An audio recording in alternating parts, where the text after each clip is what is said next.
शेळी विल्यानंतर काय काय काळजी घ्यायला पाहिजे याविषयी आपण आज थोडीशी माहिती घेत आहोत. उपचार तुम्ही तुमच्या डॉक्टरच्या सल्ल्यानुसारच करा. मी फक्त माझ्या अनुभवानुसार माहिती सांगत आहे. तर शेळी विल्यानंतर आपण काय काय उपचार करायला पाहिजेत किंवा काय काय औषधं द्यायला पाहिजेत.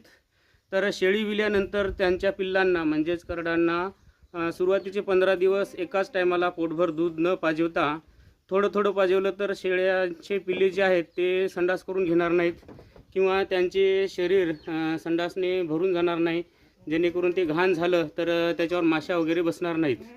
तर करडांना पहिले 15 दिवस पोटभर न पाजवता थोड्या थोड्या अंतरानं पाजवा दूध, जेणेकरून त्यांना पचायला सोपं जाईल. कारण सुरुवातीचं चिकातलं दूध जे असतं ते पचायला थोडं अवघड जातं.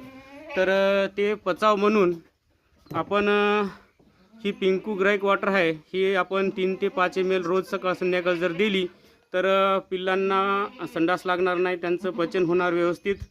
तर त्याच्यानंतर पिल्लांची जी आई आहे म्हणजे शेळीच्या पोटातील गर्भातील घाण काढून टाकण्यासाठी आपण हे युट्रोव्हेट जे लिक्विड आहे हे जर आपण त्यांना एक 3 ते 5 दिवस पाजवलं तर त्यांच्या गर्भामधलं सर्व घाण निघून जाईल आणि ती व्यवस्थित दूध द्यायला मदत होईल.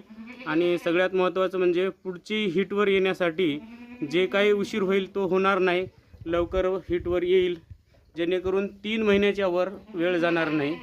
असंच जर नियोजन केलं तर माझ्या अनुभवानुसार शेळ्या हे युट्रोव्हेट दिलं तर लवकर माझावर येतात आणि किमान 3 महिन्यापर्यंत माझावर येऊ नये, 2 महिन्यापर्यंत. 3ऱ्या महिन्यात माझावर आल्या तर चालतात, जेणेकरून शेळ्यांचं पण आरोग्य चांगलं राहतं आणि पिल्लांचं पण.